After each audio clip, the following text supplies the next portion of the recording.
एक बार की बात है, एक राजा अपनी प्रजा की परीक्षा लेने की सोचता है, जिसके लिए वो अपने राज्य के मुख्य रास्ते पर एक बड़ा ऐसा पत्थर रख देता है। वो पत्थर के नीचे सोने के मोहरों की थैली रख देता। पत्थर को रास्ते में रखने के बाद वो चुप कर देखने लगता है कि कौन इस पत्थर को हटाता है। कुछ देर बाद कुछ लोग वहां पर आते हैं और रास्ते में उस बड़े पत्थर को देखकर अपना रास्ता बदल लेते हैं। फिर कुछ देर बाद राजा के दरबार के कुछ मंत्री उस रास्ते पर आते हैं और रास्ते में पड़े उस पत्थर को देखकर बहुत गुस्सा होते हैं। वो लोग आपसे में बात कर रहे होते हैं कि राजा अपने राज्य का ध्यान अच्छे से नहीं रखता। उसके राज्य के रास्तों में इतने बड्ढे बड्ढे पत्थर है। उनकी सारी बातें राजा छुपकर सुन रहा होता है। वो मंत्री भी बिना पत्थर को हटाए वहां से चले जाते हैं।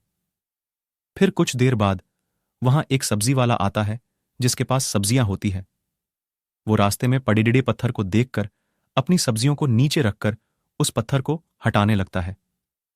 काफी मेहनत के बाद वो उस पत्थर को हटा देता है।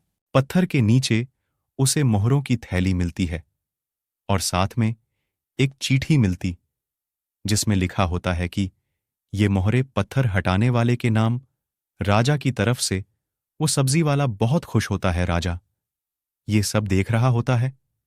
वो सब्जी वाले से आकार मिलता है और उसे इस काम के लिए शाबाशी देता है तथा उस सब्जी वाले को अपने दरबार में एक खास पीआरएच पर नियुक्त भी करता है। सिख दोस्तों, इस कहानी से हमें यह सिख मिलती है कि हमारी जिंदगी में आने वाली मुश्किलें हमें आगे बढ़ने का एक मौका देती है।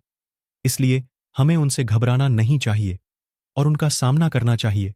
तभी हम अपनी जिंदगी में सफल बन पाएंगे।